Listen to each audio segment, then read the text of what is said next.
Eu acredito, eu acredito que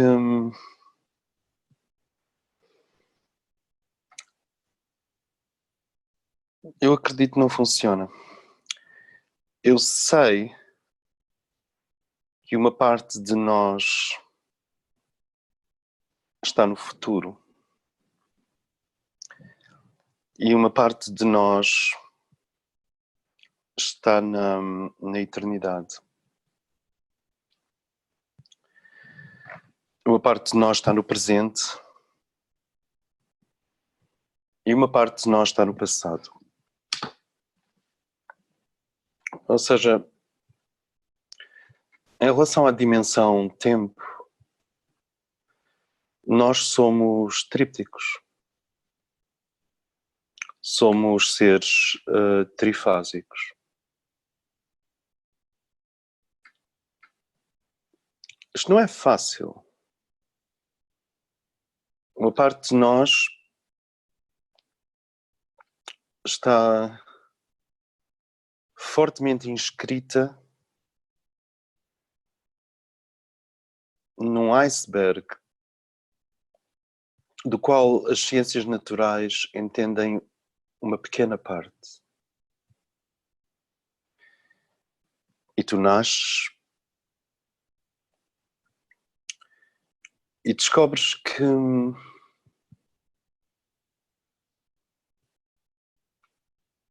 uma grande parte de ti está montada, existe e é influenciada por uma história muito antiga. Uma história anterior aos teus pais, anterior aos teus avós, anterior aos teus bisavós. Uma história que tem milhões de anos e nós estamos inscritos nessa história antiga. Somos um produto do tempo cósmico. Somos um produto da evolução. E isso está gravado em nós da mesma forma que se pode fazer uma gravura em madeira. Nós somos passado. E eu digo isto no presente. Nós não fomos em tempos passado.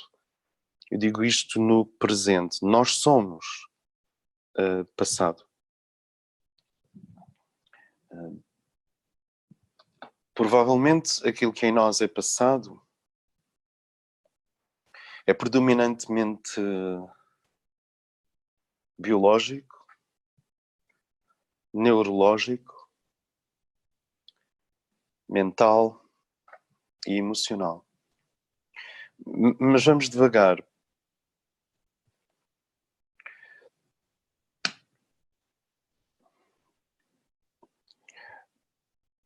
Estas células estão a tentar aprender qualquer coisa. O nosso corpo é um discípulo também. Estas células, elas têm potencial. O maior potencial destas células que compõem o nosso corpo e desta rede de seres vivos não é... Tentem sentir isto. Tentem sentir. O maior potencial destas células não é sustentar a vida durante 80 anos, 85 anos, 90 anos e no caso de vocês todos 125 anos, mas não, o maior potencial destas células é desconhecido, nós não sabemos até onde o o fenómeno humano, o biótipo humano, o ser humano podem ir. E nós vemos isso nos Jogos Olímpicos. Todos os anos, algumas marcas olímpicas são superadas. O que era impossível é conquistado pelo corpo físico. Mas este corpo está inscrito numa matriz muito, muito, muito antiga. E nós transportamos o passado connosco. E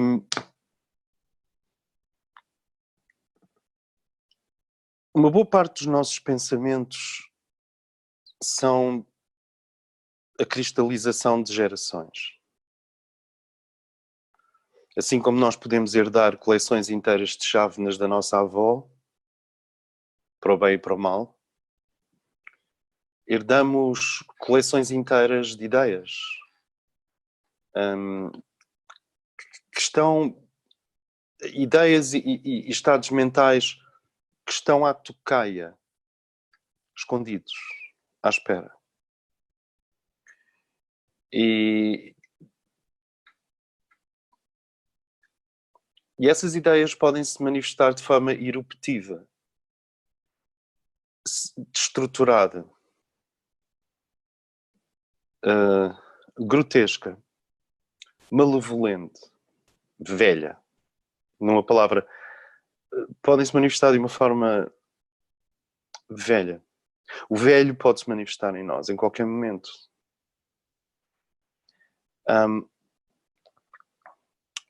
E depois, e se começássemos a falar no passado, nós quanto das nossas limitações são genéticas? E quantas das nossas doenças são genéticas? E quanto, quer dizer, as gerações transportam para a geração seguinte um peso, uma carga. E quando nós falamos de olhar o abismo dos nossos antepassados e resgatá-los da morte, eu preciso voltar aqui. Tenta sentir. Se tu puderes levar o testemunho um pouco mais longe, isso significa resgatar os antepassados da barriga da baleia. E isto é um pensamento muito profundo. Não parece, mas se fores bem lá ao fundo, se tu conseguires levar o testemunho que a tua mãe e o teu pai te deram e os teus avós, portanto, eu agora estou a ser retrospectivo, conservador e respeitador das tradições. Mas não me entendam mal. Se nós conseguirmos receber esse testemunho lá de trás e levá-lo um pouco mais à frente, ou mesmo muito mais à frente, do ponto de vista cósmico e do ponto de vista das páginas do tempo e do ponto de vista dos registros acássicos, nós resgatámos os nossos antepassados da barriga da baleia, do Leviathan, do grande crocodilo, de Baal, da entropia, desta tendência universal que revela a persistência do passado no presente para as coisas se desfazerem. Things fall apart. E o que desfaz as coisas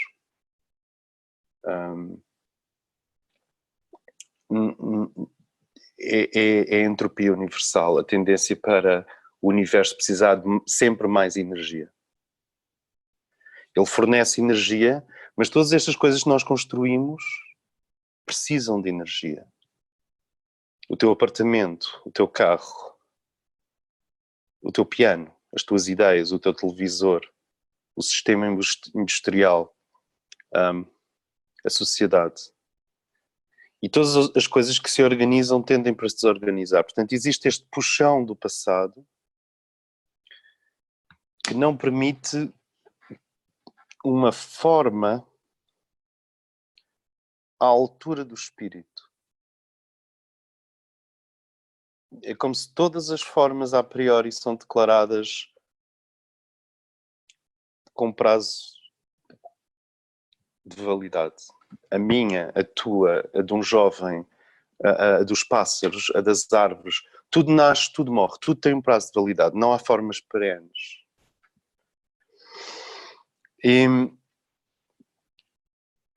Ok, então vamos ficar com esta ideia. O passado é forte, o passado está em nós, o nosso biótipo é uma herança, tem coisas boas, mas para todos os efeitos estamos presos à memória do universo nesse nível. E estamos presos a o que a natureza já sabe fazer. O polo oposto a isto está na eternidade.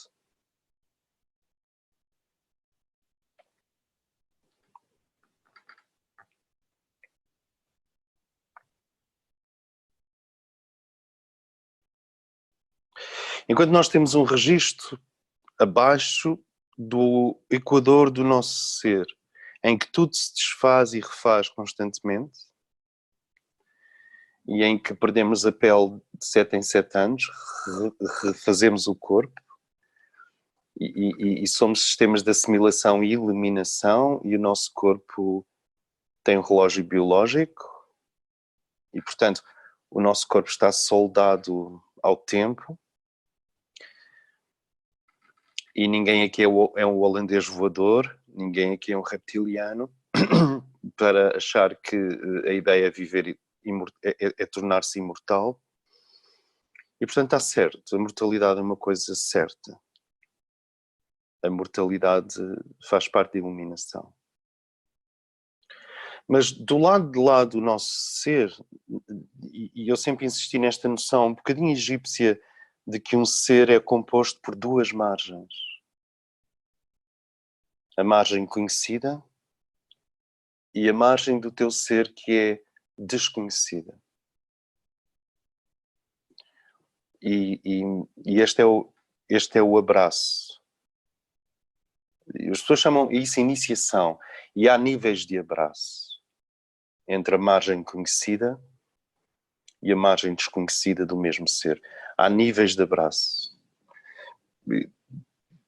O tibetano distingue pelo menos 6 grandes iniciações, portanto 6 níveis de abraço irreversível, em que a parte evolutiva é soldada,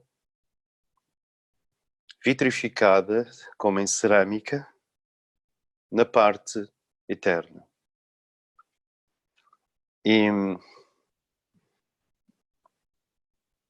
na margem de lá do nosso ser está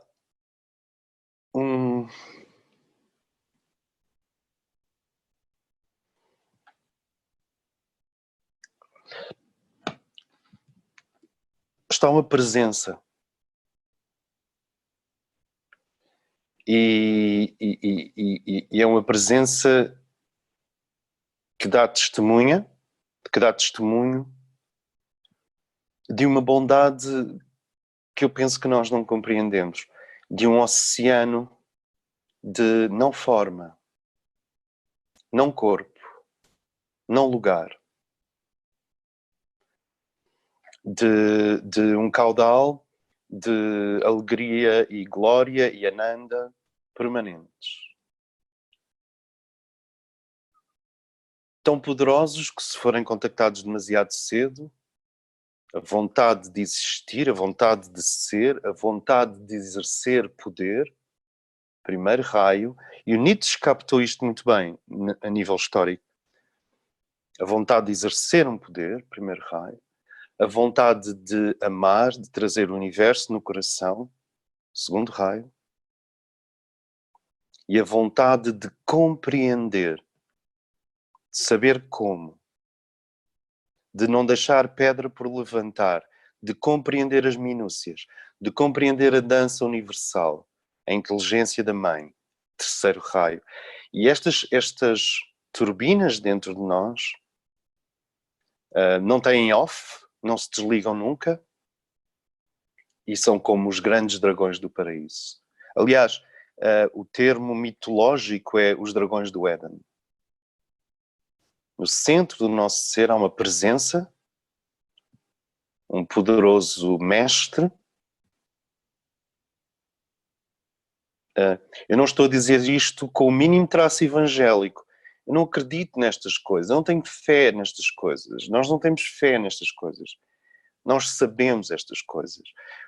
Dentro de nós há uma mestra, um mestre, neste nível é um andrógeno, ele é, tentem sentir-me, terrivelmente elétrico. Blavatsky falava do fogo do movimento, que produz calor e cor e contraste e dualidade. Do fogo da energia da inclusividade total, que ela chamava o fogo solar, o segundo raio, e depois ela falava claramente do fogo do pai, Forrat, o fogo elétrico, o fogo cósmico ou elétrico. Ela usava muito o termo elétrico. O que é que quer dizer elétrico? Nós somos da mesma forma que um dia nós vamos compreender que a Terra é uma entidade arrefecida, que a Terra é um enorme ser feminino no corpo e masculino no espírito, mas que forma uma unidade, porque é andrógena, a Terra não tem sexo, e é simplesmente um vasto viajante de grandes oceanos do ser arrefecido. Isto é, captado por um ponto no espaço e um ponto no tempo. Pois isto é tudo giroscópico. E ao mesmo tempo que a Terra é um poderoso ser arrefecido, coagulado, senão não tínhamos o Grand Canyon, e não tínhamos as montanhas dos Himalaias, e não tínhamos a savana, e não tínhamos o Kalahari. E é esse arrefecimento do logos que dá a paisagem. A paisagem é o logos congelado, é o logos arrefecido. E nós vamos compreender que as pessoas que temos vindo a ser, as várias pessoas que já fomos nesta vida e as pessoas que fomos em vidas anteriores, as pessoas que temos vindo a ser são também elas o arrefecimento de uma divindade. E é preciso muito cuidado aqui. E essa divindade interior, o teu andrógeno, na quinta para a sexta dimensão do nosso ser, esta divindade interior, ela conduz 3 dragões, os 3 dragões do Éden, os 3 dragões do paraíso. Um é o dragão do poder, sem o qual nós não podemos servir o divino. Vamos devagar, estes tempos são muito fortes. E depois, nós vivemos tempos fortes. Então, um é o dragão do poder, sem o qual não se pode servir o divino. Impotência não leva a água, não leva a água ao moinho. Não faz acontecer. O outro é o dragão do amor, muito difícil, muito abrangente. E o terceiro é o dragão da luz. Então há um dragão negro do poder, há um dragão do amor, dourado, e há um dragão... Quem diz negro diz azul. A tradição liga mais ao azul. Azul, dourado e rosa. Ou branco. Estes 3 dragões estão dentro de nós. Elas são poderosas correntes elétricas. E ou nós conseguimos gerar gradualmente, sem nenhuma aflição. Porque nestas coisas do sagrado e dos níveis superiores, o mais importante é não ter ansiedade, é não ter aflição, é não ter pressa. Isso é muito importante. Às vezes as pessoas dizem, eu cheguei agora, eu quase não domino esta linguagem. Eu sinto que acabei de cair do nada. Como é que eu me situo? Mas há pessoas que chegam sem a linguagem, mas já têm substância. Então tu tens estes 3 dragões dentro de ti. E dragão é um termo da mitologia para uma força maior que a concepção humana. Uma força maior que a concepção humana. Uma força maior que o homem. E ao mesmo tempo que nós temos uma parte de nós inscrita no passado profundo, quer dizer, há uma parte de nós que é jurássica, há uma parte de nós que está nas varandas da eternidade a olhar para o universo. Guaranteed.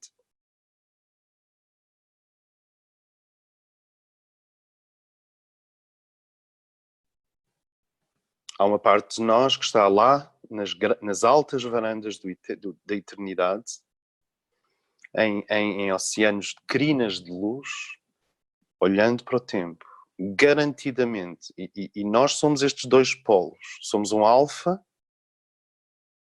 que está a tentar aquecer-se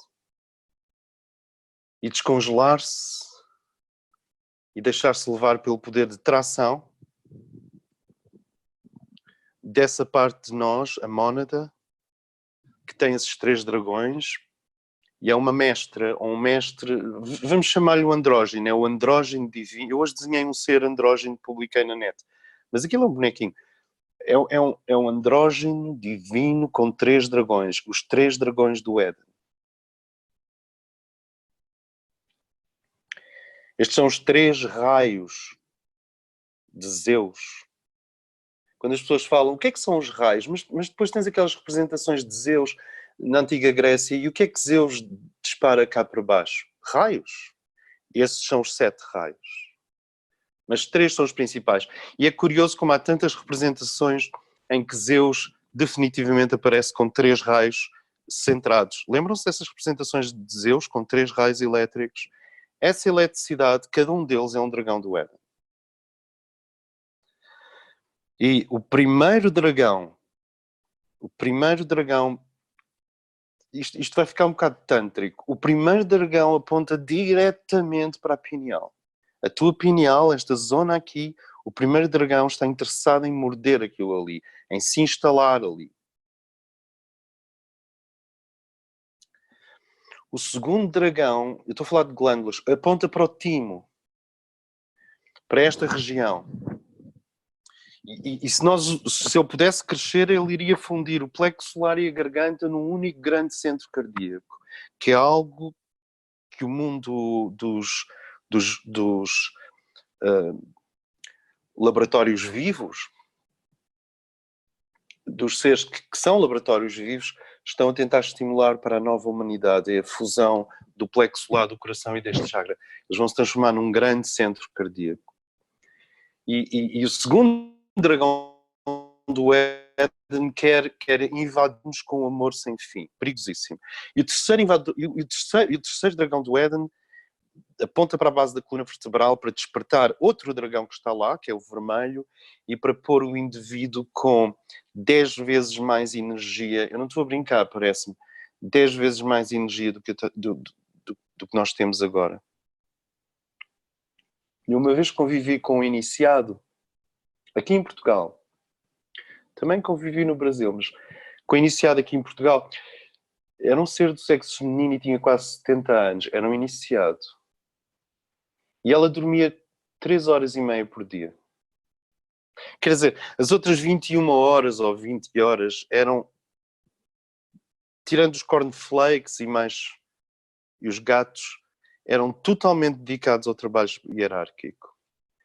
Ela praticamente não dormia e tinha energia para eletrificar um grupo de 200 e muitas pessoas.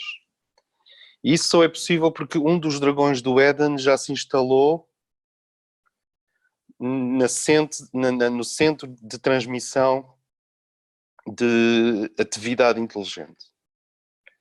E que, num certo nível, está associado à garganta, mas num nível mais universal, da tua influência sobre o mundo, está bastante ligado à base da coluna vertebral. É a partir daí que nós transmitimos vida.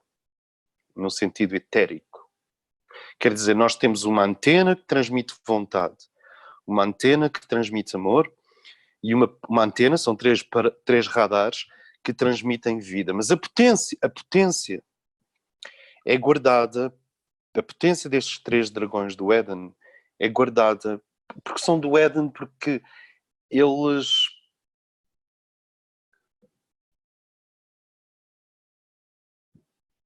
são primordiais, eles são anteriores a qualquer vida, a qualquer encarnação. São parte da herança cósmica. E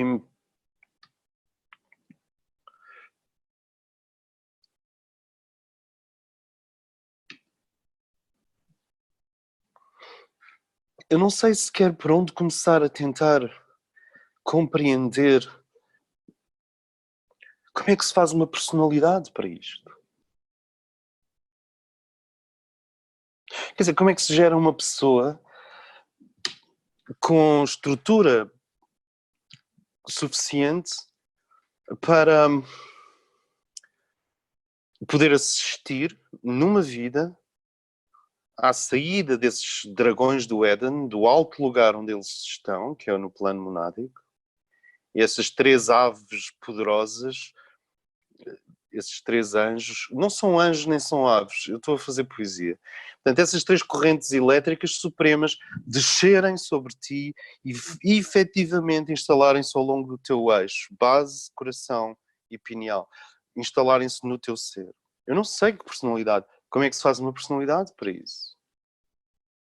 Sem personalidade não é possível. Portanto, é com personalidade como é que se faz. E a chave está ligada ao facto de que a espécie humana, nós, os seres humanos, somos os jardineiros do planeta. Isto significa que somos regidos por uma quarta energia, que é, e isto é tão importante, o raio da harmonia. Então, há 3 dragões do Éden.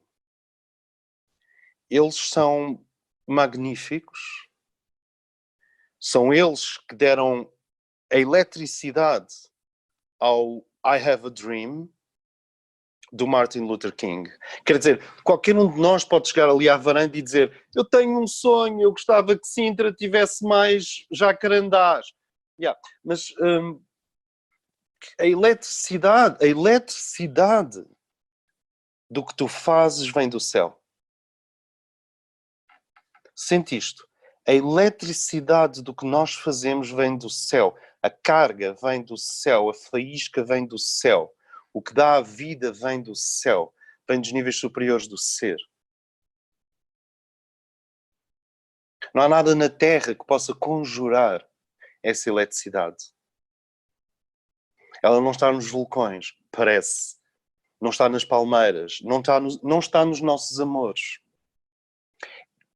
Ela não está nos frutos. Ela não está nas colheitas. Ela não está na ciência. Nem tudo isso apanha, capta partes da eletricidade cósmica. Mas a grande corrente é supraplanetária. Esta corrente, os 3 dragões têm uma vibração supraplanetária. Então, e depois existe este quarto,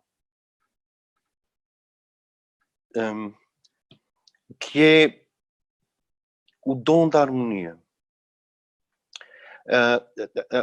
Os seres humanos são chamados a uma arena potencialmente caótica e ela refaz. Parece que o caos mundial se refaz a cada geração, a cada fornada. É frequente vermos um ser mais velho partir deste mundo amargurado, não é?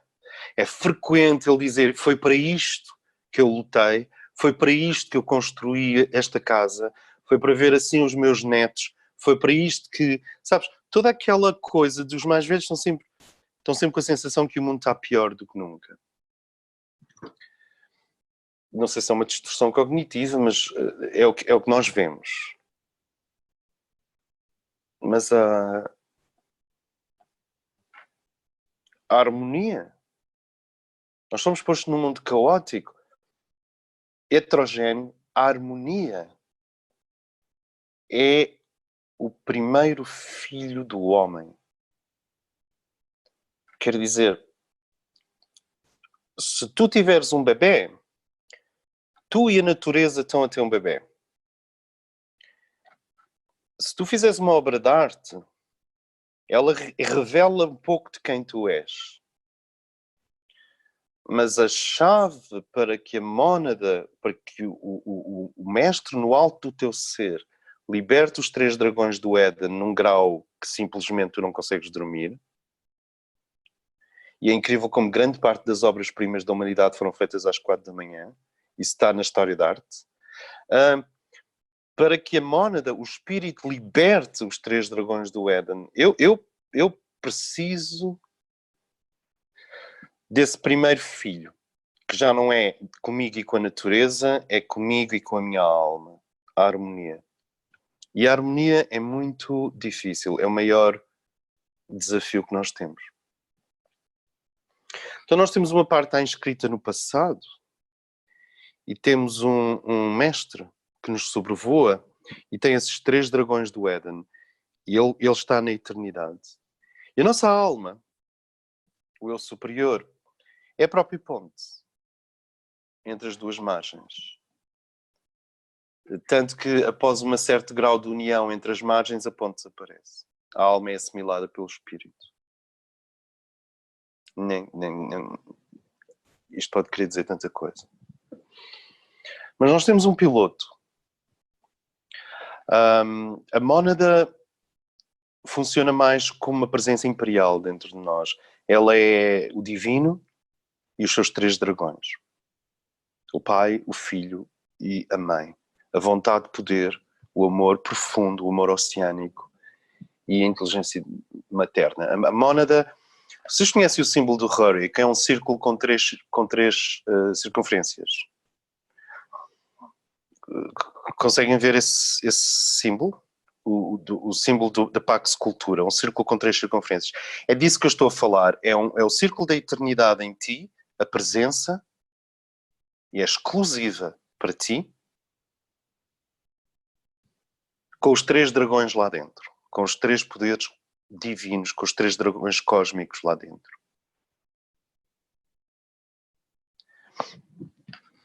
E a nossa alma é a ponte, ela é a ponte entre os dois. Ela é como um piloto. Ela está constantemente a pilotar a personalidade. Ela está constantemente a dizer um pouco mais para a esquerda, um pouco mais para a direita. Isso foi demais, isto foi de menos. Ela é o fiel da balança. Então, quando nós perguntamos onde é que está a alma? Como é que eu sinto a minha alma?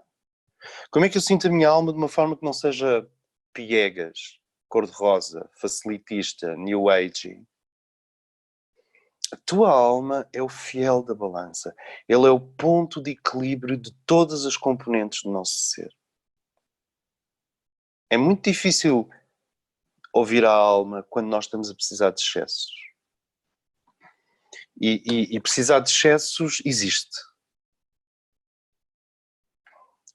No problem. As pessoas têm momentos de excesso. Mas a alma raramente está connosco. Quer dizer, ela tem sempre um fio para tirar dali na primeira oportunidade, ou ir buscar um helicóptero de repente, mas de uma maneira geral, no excesso, a psique vive, a alma está em meditação. Eu vou repetir. No excesso, a psique vive, incontestavelmente. A alma está em meditação. Sentem?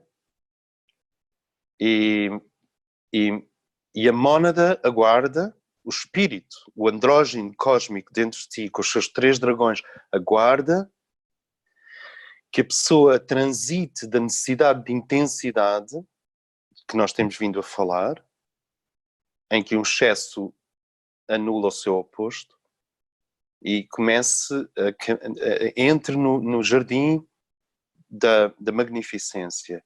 E é muito difícil passar de intensidade para magnificência. Intensidade é infantil e adolescente e é bem-vindo. A paixão é bem-vinda. Mas depois da paixão vem magnificência.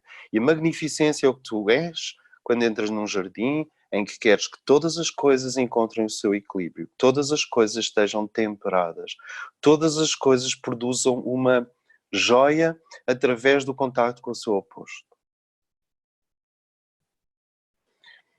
E o que nos é dito é que a saída da psique, quer dizer, eu deixo de ter uma vida psicológica, meramente psicológica, que é uma vida de contrastes. É a vida... Obviamente só há obras de arte se houver contrastes, só há obras de arte se houver opostos. Senão não há arte. Tens uma coisa monocromática. Tu precisas de contraste, precisas de escuro e claro, frio e quente, liso e texturado, ácido e base, perto, longe, perspectiva, não bidimensionalidade. Tudo isto faz a arte. E a vida é assim também. A vida é a arte é a vida, na medida em que nós oscilamos entre frio e quente, entre liso e textura, entre se fôssemos meramente seres psíquicos, não tínhamos um mínimo equilíbrio. É porque a vida da psique tem um ponto de equilíbrio, a alma, que ela busca a harmonia. A alma é o perfume do universo. Mas ela é o perfume, ela é a harmonia, ela é a harmonia. Ela, na verdade, é o artista universal, porque ela está a tentar usar todos estes materiais da nossa personalidade para compor algo belo. A beleza em nós, que não irá desaparecer nunca e que irá ficar plasmada e reeditada nas vidas futuras, é a beleza da alma. Nada que vocês não sabem. Eu peço desculpa, estou a falar de coisas muito básicas hoje. É a beleza da alma que é reeditada de vida em vida.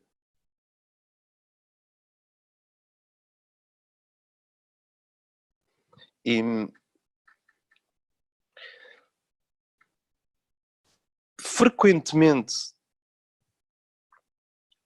a imagem do iniciado e da iniciada e porquê que iniciada é tão importante? Porque iniciação no sentido estritamente hierárquico, estritamente como Blavatsky descreveu, é a medida em que tu podes acolher a luz do mundo em ti. É uma medida. Um iniciado de primeiro grau, eu peço desculpa estar com os graus, who cares, mas o iniciado de primeiro, segundo grau é um centro de dinâmica, ele é um centro de movimento, tudo se mexe à volta dele.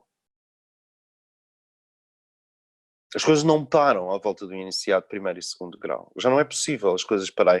Vocês veem isso em indivíduos como o Herbert von Karajan, que eu não sei se é um iniciado, porque essas coisas não vêm publicadas no Jornal da República, mas vocês veem que a Orquestra Filarmónica de Berlim, estes indivíduos são febris, são perigosos no melhor sentido do termo, e são febris. O iniciado é um distribuidor de movimento, é um distribuidor de dinâmica. E o iniciado de terceiro raio, de terceiro nível, é um transmissor de atração. Eu sei que isto é estranho, transmissor de atração. É um centro magnético. E um centro magnético é quando o teu coração deixa de chorar. É isto. Não vou complicar. Eu sei que estou perante um centro magnético porque um centro dinâmico é um poderoso agente cultural. Ou social, ou político. E se nós começamos a integrar os nossos corpos no veículo da alma, quer dizer, se o físico começa a ir um pouco mais para dentro, se o emocional um pouco mais para dentro, e se eles vão entrando no templo que é a alma, o templo interior, e se eu me vou aconchegando na minha alma, porque é uma questão de aconchego mesmo. Já sentiram isto? Que quando a alma vem, ela pede para te abraçar e é um aconchego, é uma força que vem de dentro e que te envolve. O iniciado primeiro e segundo graus são distribuidores de movimento, mas o iniciado terceiro grau é um distribuidor de magnetismo, é como uma lareira num sítio frio. A angústia, a desconfiança crónica, a sensação de que o bem é uma ideia, tudo isso desaparece quando tu estás junto a uma fonte de magnetismo. Magnetismo é vida e é a certeza de que a vida faz sentido e vale a pena. É amor. E é incrivelmente curativo. E se for um iniciado mais avançado, é um centro de distribuição de poder. Quer dizer, se tudo está em movimento num iniciado, primeiro e segundo iniciação, na terceira iniciação ele liberta amor. Ele é um centro de amor, de magnetismo. Nas iniciações mais profundas, nós tornamos-nos distribuidores de poder. E o que é um distribuidor de poder? À tua volta, tenta sentir isto, à tua volta tudo e todos crescem. Espera aí. Até os teus inimigos. À tua volta tudo cresce. As plantas crescem, as crianças crescem, os amigos crescem. As dores são menores e as alegrias são maiores. Um iniciado, um indivíduo que tem a quarta iniciação, à volta dele tudo cresce. É como a cavalaria do rei Artur passando por uma floresta que ardeu. E o que acontece quando os cavaleiros do Graal passam por uma floresta que ardeu? As amendoeiras voltam a florir à medida que eles passam.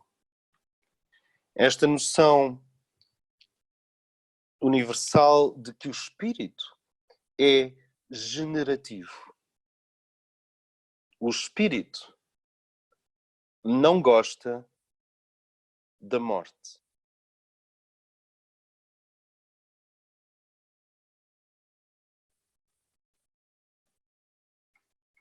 Ele gosta da morte de velhas formas que estão a impedir a vida. Isso é outro assunto. Mas ele não gosta da morte. Ele não gosta que os filhos do cosmos não tenham onde brincar, não possam respirar, não possam viver. O espírito, por definição, é um libertador. Quer dizer, não percebo. Se as pessoas me perguntassem qual é o meu revolucionário, se as pessoas me perguntassem qual é o meu revolucionário preferido, Che Guevara, Fidel Castro, Trotsky, Lenin, assim, um revolucionário, Jim Morrison, Ian Curtis, eu teria que dizer, não, é o espírito. Porque esse é mesmo revolucionário. E o espírito não gosta da morte.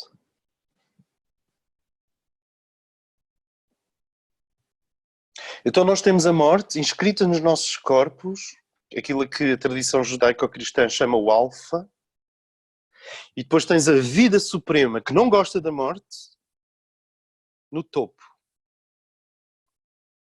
E entre a morte e a vida, eu quando digo a morte não estou a falar do corpo, estou a falar da assinatura do universo no corpo, que é outra coisa. Entre a morte e a vida nós temos dois spins. Temos um spin horizontal, que são os opostos da psicologia. E o que nos é dito é que a chave deste spin é a harmonia. É pela harmonia que nós paramos a roda do samsara. É pela harmonia que nós restauramos a nossa verdadeira identidade. É uma harmonia intensificada. É uma harmonia magnificente, mas é harmonia. Que nós trazemos o disperso para o centro. Gathering, recolher o disperso. É pela harmonia que nós recolhemos o que está disperso. E portanto, tu tens um alfa que, se não for amado, adormece. Vem o mito, o beijo do príncipe e da bela adormecida, o beijo do príncipe da Branca de Neve, tens um alfa que, se não for amado, adormece e entra em oblivion, desaparece nas águas do tempo. E depois tens a vida, a que deu origem ao universo. É tão estranho. A vida que deu origem ao universo está dentro de ti, sobre ti, atuando 24/7. Não está lá na origem, está no fim.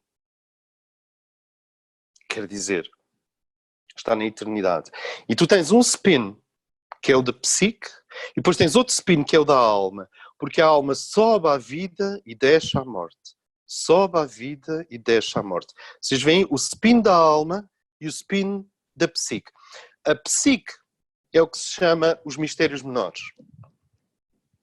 E à medida que tu vais equilibrando o teu mapa astrológico, à medida que vais equilibrando os opostos, este spin começa a desacelerar até que te liberta. Porque enquanto ele está... Como é que as pessoas dizem andar à nora? O que é andar à nora? Esta é uma expressão portuguesa super esotérica. Quando eles dizem eu ando à nora, andas à nora é o samsara. Eu não quero poluir isto com termos budistas.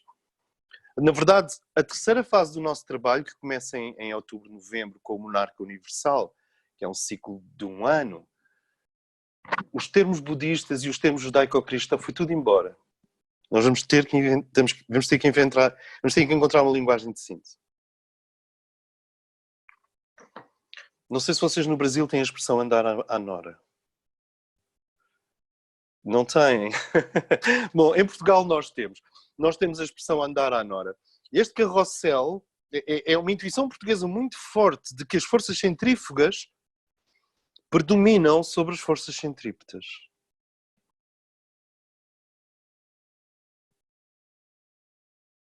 E depois tens um outro spin, que é entre a vida e a morte. A alma eleva-se como um pássaro e recebe um quantum das 3 forças dos 3 dragões do Éden, e depois desce à morte, desce abaixo da personalidade, desce à matéria, e depois sobe e desce. Portanto, nós temos um movimento assim, e um movimento assim, e 2 polos fixos. Isto é o átomo humano. Estou a conseguir sintetizar? Nós temos uma base bioquímica de carbono totalmente bem-vinda. Totalmente bem-vinda. Se há alguma coisa que não existe é repressão nas escolas verdadeiras. Nem repressão, nem promoção artificial do corpo. Nem uma coisa nem outra. Ele é uma entidade, tem os seus direitos, tem o seu espaço. Então tu tens esta base de carbono e que depois faz este esforço que é tão estranho. Este esforço de por camada ir acrescentando complexidade. E nós não fizemos nada para isso. Ir acrescentando complexidade, nós como personalidades e eu consciente, ir acrescentando complexidade e depois o topo da pirâmide bioquímica são os metais raros. Quer dizer, se nós fizéssemos uma lista do que há em mais quantidade no corpo, a maior quantidade é hidrogênio, a segunda é oxigênio, carbono, nitro, e depois tu tens metais, gases, sais. E os últimos, o que nós temos menos, são os metais preciosos. Ouro, platina, prata. Isto forma uma pirâmide bioquímica. Claramente, a morte não quer continuar lá embaixo. Ela está a fazer um esforço. Ela está a tricotar-se para fora do caixão cósmico. Não sei se isto nos ajuda. Ela está a tentar criar complexidade para sair da boca do Leviathan, da boca do grande crocodilo cósmico, que levou a tua avó, levou a tua mãe, levou o quê? Os seus corpos. E os seus corpos astrais e parte das suas psiques. Porque grande parte da psique passa de vida para vida, mas uma grande parte não passa. Levou a tua avó, o teu bisavô, o teu trisavô, sabes, todos eles afastando-se no mar do tempo, para o horizonte alfa, para o horizonte do passado. E eu estou a dizer isto para nos situar. E sobre isso tu tens o sol da vida. Aliás, a expressão é muito comum na tradição ocidental. O sol da vida. E o sol da vida tem 3 qualidades. Ele é rei, ele é calor, rei ou rainha, whatever. Ele é rainha, ele é rei, ele é calor. Ele é, e é aqui que está o ponto, ele é presença e ele é generatividade. Onde o sol da vida brilha, tudo cresce. É essa magnanimidade que nós associamos aos reis e às rainhas. A generosidade dos reis e das rainhas. Estou a falar do mundo dos arquétipos, não estou a falar da Rainha Isabel ou da Rainha Vitória. Porque isso é outra história. Ok. Então, tu tens estes dois polos, e estes polos são fixos, tu não podes fazer nada. Se tu mexeres demasiado com o corpo, se brincares com a fórmula transhumanista, para além dos mínimos necessários para curar algumas das grandes doenças da humanidade, mas se tu entras em transhumanismo sem fim, a entidade de baixo deixa de ter, seja o que for a ver com o sol da vida, e o corpo humano perde-se em experiências cibernéticas, bioquímicas, em laboratórios estranhos, e depois são vendidos como produtos. Sabes, tu podes comprar pílulas de tudo, mas cuidado, porque isto é a base. E a base, o corpo humano, o corpo etérico, o corpo nervoso, a rede neural, não pode estar descentrada em relação ao sol da vida mais do que um certo grau. E aliás, quando vai muito para longe, adoece. Portanto, o sol da vida é este ponto aqui, é o eixo. Ele está no topo do eixo. E o sol da vida é fixo e o corpo é fixo. Estes são fixos, não são negociáveis. E depois tu tens um spin psicológico e depois tens um spin horizontal que se chama os mistérios menores. E depois tens um spin vertical que tem a ver com a vida da alma, com a união da alma, com o espírito e com a matéria ao mesmo tempo. Porque é a alma que, com o processo de ascensão, irá fundir o alfa de baixo com o sol da vida de cima. E é pela fusão. Eu penso que toda a ideia judaico-cristã da ressurreição, e é por isso que a Igreja tenta nos dizer, mas nós somos os guardiões da história mais extraordinária que alguma vez aconteceu no planeta Terra. Mas se tirares a Igreja, continua lá a história. E a história extraordinária é esta assim. Alguém foi morto, foi posto dentro de um buraco e saiu vivo a seguir. Esta história não é a ser... Esta história é a prefiguração de algo que o universo quer fazer. Se o Sermão da Montanha é uma espécie de doutrina social de Cristo, bem-aventurados os que têm fome de justiça, ok? A ressurreição é mecânica cósmica, é engenharia cósmica, é mais ou menos assim. Eu estou a prefigurar o que o universo quer fazer. O divino quer descer à morte e levá-la consigo. E é óbvio, não é? Porque repara, qual é a maior fonte de angústia dos seres humanos? A morte. E qual é a maior fonte de libertação dos seres humanos? A vida. De vivo para mais vivo ainda, para insuportavelmente vivo que tu até queres morrer um bocadinho. Estas coisas existem. Tipo, eu estou vivo demais, preciso de um bocadinho de morte. E então as pessoas têm as suas técnicas de trazer pequenas mortes portáteis para ver se diminuem a vibração, para morrerem um bocadinho. Porque a vida quando é a sério, é um bocadinho insuportável. Quando é a sério. Quando é a sério, é um bocadinho insuportável. Eu lembro de terminar conferências em Lisboa nos anos 90, em 2005, 2006, e a vida descia ali. Como ainda desce, é uma questão de um dia combinarmos, estamos todos juntos e...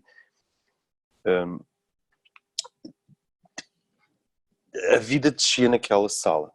Eram salas com 200 pessoas e a vida descia ali. E nós ficávamos... Era complexo, porque por um lado tu querias mais vida, por outro lado, a partir de um certo grau, tu queres meter o rabinho entre as pernas e fazer uma coisa burguesa.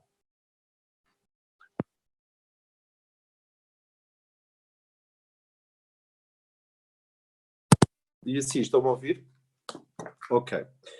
O som deve ter mudado porque eu deixei de usar o microfone de lapela porque ficou sem bateria. Quando a vida desce, e às vezes descia de uma forma que nós sentimos claramente, ok, e a partir daqui o quê? Porque temos filhos para cuidar, e casas, e cães que precisam de nós, e gatos, e temos políticos a quem precisamos dizer mal, e temos os namorados, as namoradas, e a vida, e o que é que fazemos? Porque aquilo que desce é para te levar para outro plano. Não é para castrar, nem para trazer uma forma de miserabilismo ou de elogio da pobreza ou das virtudes. Não, é mais ou menos assim. Mais vida é mesmo mais vida. É toda a vida que tu tens e tudo o que tu experiencias em todos os quadrantes que conheces. Só que sem forma e acima. Sem precisar daquelas formas todas. E inteiramente dentro para fora. É do espírito para a alma e da alma para o campo neurológico.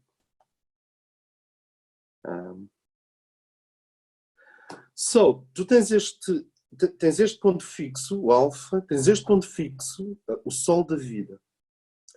E um dos símbolos mais antigos do sol da vida é o olho egípcio, Aton. Esse é mesmo o grande símbolo no planeta para isso que tu és, nos níveis internos do ser. E depois temos um spin centrífugo, psicológico, que está constantemente a puxar para Paris e para Amsterdão. Pronto. E depois tu tens um outro, vertical,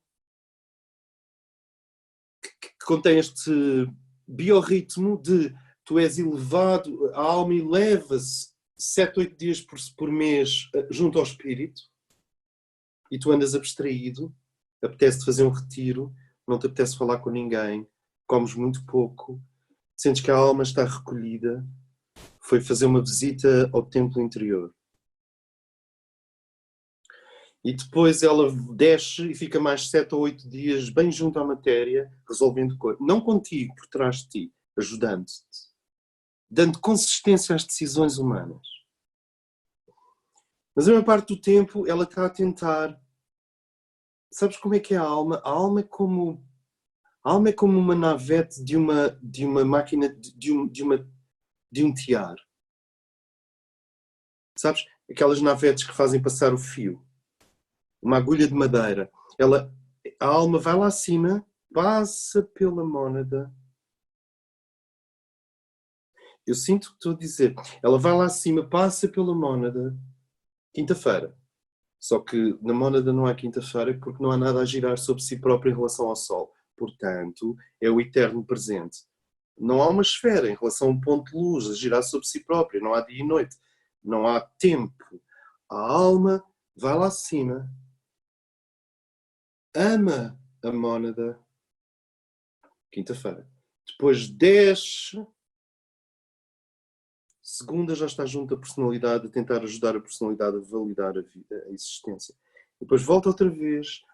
E traz o fio de luz que passa pela personalidade. Eu nem sei por onde. Sei sim, pineal, coração, base da coluna vertebral. E depois vai lá acima outra vez. Depois desce. Depois vai lá acima. E ela está a tentar serzir, isto é importante para a Maria Teresa, ela está a tentar serzir o corpo de luz. O corpo de luz, a Merkaba, é o veículo que a alma constrói como uma abelhinha. Como é ela, do ponto de vista cósmico, ela é a nossa abelhinha interior. E ela cansa-se. Ela vai e vem.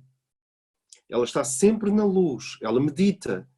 Quer dizer, tu tens um ser de luz, tens 3 vidas. Uma humana, tridimensional, que está chumbada numa matriz psicobiofísica. Uma semi-humana, semi-divina, que é a vida da alma e que não está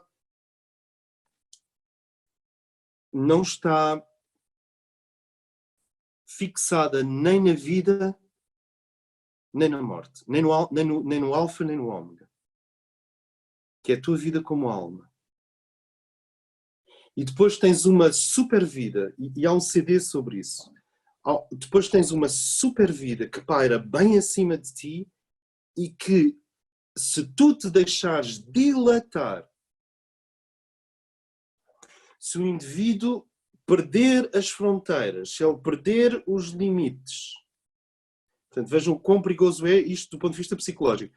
Se o indivíduo souber perder os limites, se ele souber ir substituindo estruturas velhas por estruturas mais simples e melhores dentro de si, se ele souber sintetizar, dilatar, simplificar, abrir, e na verdade há quem fale nisto como um processo doloroso e há quem fale nisto como um processo de êxtase, porque há discursos para tudo. Para Teresa Dávila isto é um êxtase quase físico. Para os padres do deserto havia uma sensação de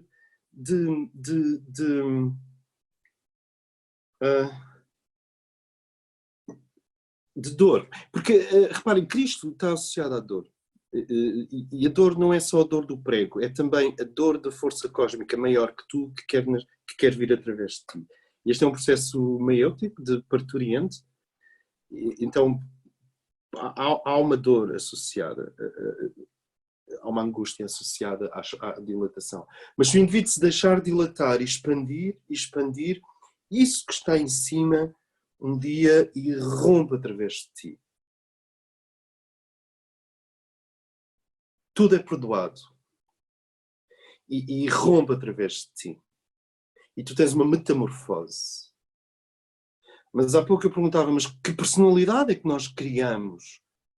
Que espécie de personalidade é que nós criamos para lidar com os dragões dentro de nós, os dragões superiores, os dragões do Éden?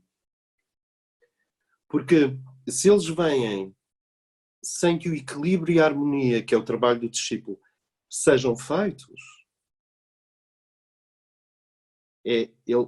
os corpos da nossa personalidade transformam esses dragões em sombras. Então tu tens a sombra da vontade, que é a vontade de mandar nos outros, que não é vontade cósmica. A sombra do amor, que é basicamente querer possuir toda a gente como uma coleçãozinha, que não é o amor cósmico.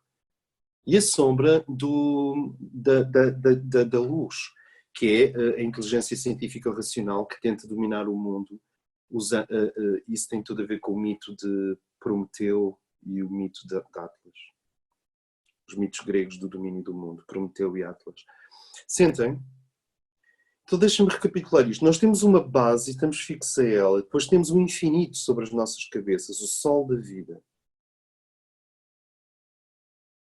Daí, vocês lembram-se do mago no tarot, que tem um braço a apontar para baixo e um braço a apontar para cima.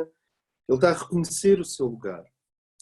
E no meio dessa tensão, nós temos duas tarefas. A tarefa do discípulo é psicológica, harmonizar os opostos. E isto é como uma espiral. À medida que vais harmonizando, a cada nova harmonização, se é que se pode falar assim, porque não se pode falar assim, porque ninguém sabe quando é que está a harmonizar ou quando começa a harmonizar, porque a vida é um fluxo, é um contínuo. Portanto, é a vontade de harmonizar que está por detrás do fluxo da vida que a vai harmonizando gradualmente. Não é tanto de eu colocar na minha agenda quarta-feira às 8 da noite harmonizar-me. Não. É mais ou menos assim. Tu fluis, mas a vontade de fundo, a declaração de intenções, o programa é: eu quero ser um ser de harmonia. Harmonia através dos meus conflitos. Eu quero sair em harmonia dos meus conflitos. Esse é o trabalho do discípulo. E depois tens o trabalho do iniciado, até à terceira iniciação, mistérios maiores, que é ancorar nos seus corpos cada vez mais a presença do Espírito, a presença da vida, do sol da vida. E aqui estou-vos a dar um pequeno resumo do átomo humano, que será uma disciplina dentro do Monarca Universal daqui a uns meses. Mas temos um ponto fixo que é toda a memória da matéria. Nós nascemos montados sobre algo do passado que não compreendemos. Quer dizer, a ciência ainda não compreende. E depois temos o sol da vida, o infinito, que nos puxa para cima. para além da inércia. Isto é uma tensão. É uma tensão entre o espírito e a matéria. E depois temos uma tensão entre os opostos psicológicos. A ascensão, de que vocês têm ouvido falar de uma forma bastante popular, a ascensão é o que acontece quando a mónada assimila o corpo físico até à base da coluna vertebral e leva o corpo consigo. É um rapto. É um rapto. It's a rapture. Eu não vou entrar nisso aqui, mas a ascensão, o que acontece é que a vida, o sol da vida vai se aproximando, aproximando, aproximando. E como já não há conflitos, porque tu estás a fazer o trabalho de harmonia, ele pode se aproximar mais e mais e mais. E a alma vai se rezindo. Ela vai construindo um veículo de luz indestrutível entre o corpo e a matéria. Quando vocês veem a dupla pirâmide, a estrela da vida 3 dimensões, que se estiverem distraídos vão comprar em cristal ali numa loja de produtos de New Age, essa estrela da vida, ou não, ou podem simplesmente sentir, eu preciso comprar um objeto daqueles. Pode ser muito legítimo. Eu agora não estou a ser justo. Pode ser muito legítimo comprar um objeto desses, mas há imenso comércio à volta destas coisas. Então, tu tens esta pirâmide e a outra que desce e a alma a serzir, a cozer, a fazer uma tapeçaria de luz entre a pirâmide bioquímica ascendente e a pirâmide divina com os seus 3 dragões do Éden descendente. E ela constrói um veículo que não temos. Quando o bebezinho nasce, esse veículo não existe. Aos 14 anos de idade, esse veículo não existe. Aos 18 anos de idade, esse veículo não existe. Aos 28 anos de idade, quem sou eu? Mas, porquê? Porque o que a natureza dá é o físico, o emocional e o mental. Esse é o... E os corpos superiores. Mas a ligação entre eles é o trabalho da alma. O trabalho da psique é resolver os opostos horizontais. E o trabalho da alma é resolver os opostos verticais, espírito e matéria. Sentem? Isto forma uma arquitetura. Forma um projeto de consciência. 2 pontos fixos e duas rodas em spin 90 graus uma em relação à outra. Isto é a base de todo o esoterismo. É a base do ocultismo. É a base do trabalho. E o que se nota é que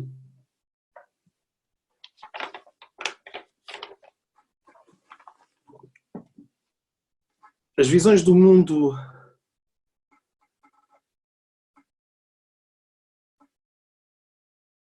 que as comunidades alternativas têm proposto, eu falo de New Age em geral e de certos maneirismos que cresceram com a New Age. Porque, reparem, no último encontro nós tentámos observar como o pensamento comum não está a ajudar nesta crise. E uma grande parte do pensamento comum que não está a ajudar nesta crise passa pela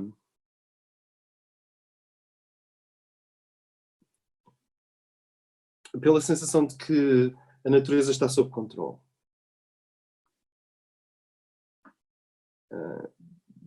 Eu tenho a certeza que grande parte do G20, grande parte dos ministros do G20 old school, a natureza é uma fonte de recursos. Quer dizer, há sempre espaço para comprar um chalé na Suíça, mas a natureza é uma fonte de recursos. E esta ideia da natureza como uma cornucópia sem fim é o patriarcado no seu pior. E eu não tenho nenhum problema em dizer que isto faz parte da sombra do patriarca. Nunca confundam o patriarca com o macho primário que magoa mulheres, porque eles não são a mesma coisa. O patriarca é o homem que defende as mulheres de forças, sejam elas masculinas ou femininas. Não sei se me faço entender. Portanto, como tudo, o patriarca tem dois lados. Mas onde eu quero chegar com isto é que esta ideia de que a natureza está sob controle, ela é muito forte nos anos 90. Ninguém pensava propriamente nos perigos da natureza. Quer dizer, tens os nadadores salvadores e tens os cartazes que dizem cuidado com os tubarões. E nós sabemos que, em média há qualquer coisa que te avisa de que se tu não tiveres cuidado podes ter uma doença e assim sucessivamente. Mas de uma maneira geral, a natureza não estava à nossa frente. Ela estava de lado, era periférica. Os nossos grandes objetivos, eu estou a falar em termos de mainstream, era criar uma família, criar os filhos, ter uma casa, ter um meio de transporte e ter uma boa integração social. E, se possível, de uma boa integração social, passarmos para uma melhor integração social e, eventualmente, fazer alguma coisa positiva. Estou a falar do ser médio de boa vontade. E assim como esta ideia de que a natureza está sob controle prevalecia a ideia de que é possível desenvolvimento sem fim. Desenvolvimento sem fim. Económico, etc. E, portanto, no último encontro nós analisámos o que foram algumas das... E esse encontro vai ser publicado em breve no portfólio. O que são algumas das frestas nos nossos sistemas comuns de pensamento. E agora vamos aos sistemas incomuns de pensamento. E os sistemas incomuns de pensamento, quer dizer, há uns tão exóticos que não vale a pena, mas as visões alternativas do mundo têm estado nas mãos de quem? Da New Age, eu acho. Eu acho que o Fidel Castro já não tem uma visão alternativa do mundo há muito tempo.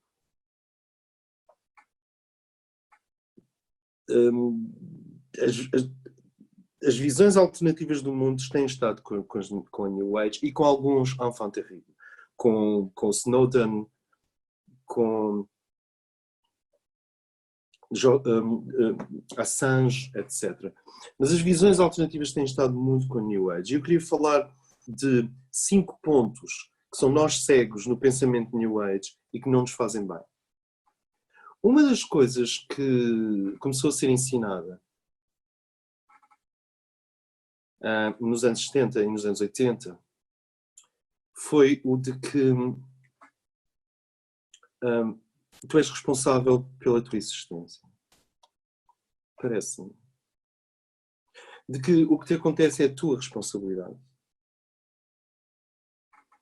De que tudo é fotografia fenomenológica do teu estado de consciência.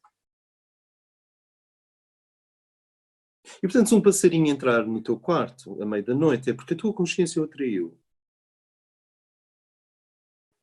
E se um gatinho bater à porta à meia da noite, né? Os gatinhos não batem à porta, miam à janela.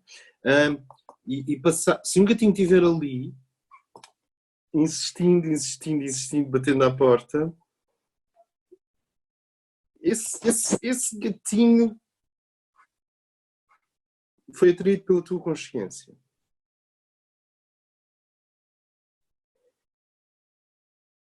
E a partir daí, quando tu começas a perceber, ok, então é tudo a minha responsabilidade, sim, e tu tens que cuidar de ti.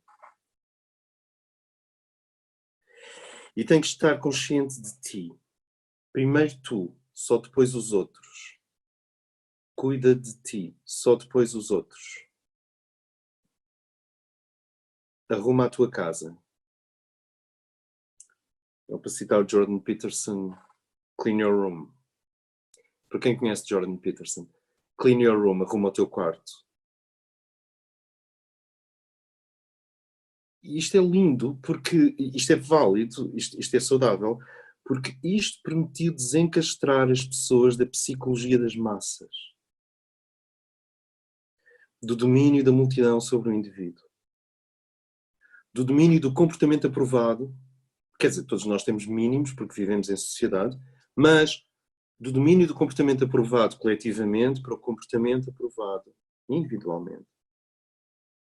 Ou seja, isto abriu o caminho para o que nós podemos chamar self-authoring. Tu seres o autor da tua existência. A luz disto é o que nós chamamos, em psicologia profunda, as energias de leão. Eu não distingo muito psicologia profunda da astrologia profunda, é a mesma coisa. As energias de leão. Individualidade. Eu. E isto é uma luz. A luz do eu.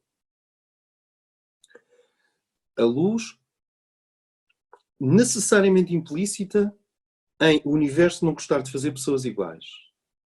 A luz necessariamente implícita em a natureza premiar a diversidade. A luz implícita na diferença.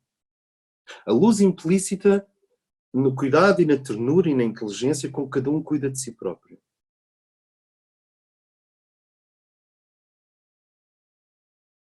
No fundo, o chamado que começou a emergir nos anos 50 e que se foi fortalecendo nos anos 80, 90, era mais ou menos assim. Eu penso que falámos nisso no último dia. Cuida de ti como se fosses uma pessoa a quem o divino entregou para cuidar. O que, se nós pararmos para pensar, é incrível. Cuida de ti, mas eu não faço isso. Mas faz. Porque é uma lei. Se tu cuidares de ti como o divino te cuida, como se o divino tivesse entregado um wanderer, um vagabundo, e dissesse, cuida deste vagabundo, cuida desta vagabunda. Ok, let's do it. Tu és o teu mentor. Essa é a ideia. E não há como estar encastrado na psique coletiva, quer dizer, aquariana, a sombra de aquário, a psique coletiva, que é ideológica, porque a psique coletiva só consegue funcionar por ideologias, infelizmente, por enquanto. Não há como extrair uma pessoa para o caminho iniciático, para subir a colina que conduz ao templo, sem a desencastrares da massa. E é assim que nós nos tornamos indivíduos. O que se passa é que estes indivíduos, ao mesmo tempo que se estavam a tornar indivíduos e, portanto, adquirindo as qualidades de leão, foram perdendo de vista a luz de aquário. E foram perdendo, e foram deixando dominar a sombra de leão. Então, nós fomos perdendo aquário, fomos tornando indivíduos, mas nós estávamos a tornar indivíduos para sermos melhores partes de um organismo que é a humanidade inteira. E o que se observa é que quando este vírus espalhou pelo mundo, a maior parte das pessoas, muitas pessoas estavam ligadas à espiritualidade. De repente, o que eu observei foi uma enorme atomização. Cada pessoa era... As pessoas estavam fechadas sobre si próprias. Essa atomização, ou essa pulverização, era legível no seguinte. Sobretudo com as pessoas eram capazes de dançar. Eram capazes de viajar. O New Ager dança e viaja. Não sei se concordam comigo. O New Ager vai à Amazónia experimentar a ayahuasca. Quer dizer, eu nunca experimentei a ayahuasca. Mas se calhar não sou um New Ager, lá está. Por exemplo, isto é um double shot expresso. Ninguém não acha me toma estas coisas. O New Ager, tentem sentir, é agradável, é bom a namorar, viaja, dança. He goes with the flow. Sentem o que eu quero dizer? E de repente eu tinha dezenas e dezenas de amigos para quem a resposta para quase tudo era just go with the flow. Vai com o fluxo. E o que eu comecei a sentir foi uma tremenda atomização. Ninguém queria saber de sacrifício. Ninguém queria saber de compromisso.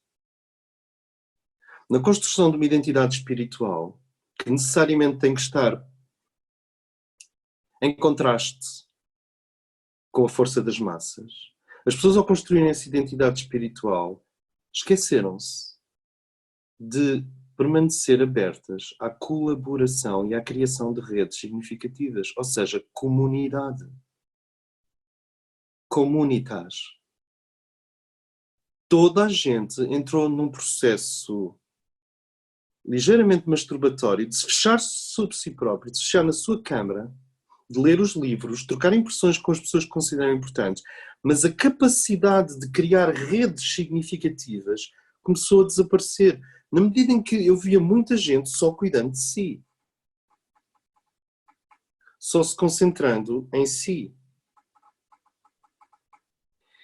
E quando este vírus aparece, e a minha percepção e a percepção de algumas pessoas com quem eu trabalho é de que este vírus tem uma origem natural, já deixei isso claro, mas ele obriga a uma reação. Assim como o nevão na Sibéria obriga a uma reação. Assim como uma seca no coração da África ou na Etiópia obriga a uma reação. Estes fenómenos naturais estão lá para nos lembrar de que há o sol da vida e há um ponto fixo, que é o teu corpo. E que o teu corpo está soldado na natureza, e a natureza está soldada nos hábitos do universo. A natureza é o conjunto de hábitos da energia. E olhem que a energia às vezes adquire maus hábitos. Então, para Sri Aurobindo, a morte é só um mau hábito da natureza. A natureza habituou-se a isso. A minha percepção é cristã. Eu acho que a natureza ainda não aprendeu a ir além da morte. Acho que ela está a aperfeiçoar-se. Mas o que uma doença faz, coletiva, é isto. Tentem sentir o regresso do objeto.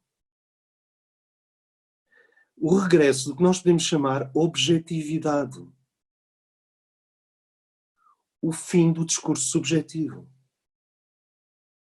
Ou o temperar o discurso subjetivo, mas é que eu é mais assim, com um super objeto. Este vírus é um super objeto. E o que é que quer dizer com super objeto? Traz toda a gente para a matéria. E a matéria é objetiva. Quer dizer, a menos que a gente vá muito, muito, muito fundo na matéria. De repente, toda a gente teve que responder à pergunta mais simples que existe.